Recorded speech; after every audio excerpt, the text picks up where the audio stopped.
मिथिला में राम खेलती होरी, मिथिला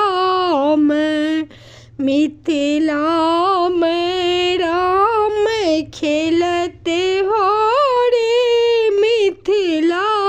में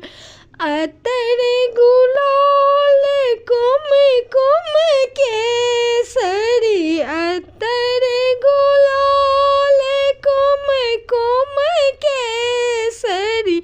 रंगे अबीर भरल झोरी, मिथिला में राम खेलते होरी, मिथिला में सखी दल साजी घेरी रघुबर के, सखी दल साजी घेरी रघुबर के, दिल अबीर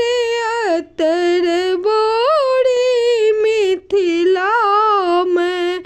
होई छै बाद विधान, विविध विधि नाच गान ओ झिक झोरी, मिथिला में नाच गान ओ झिक झोरी, मिथिला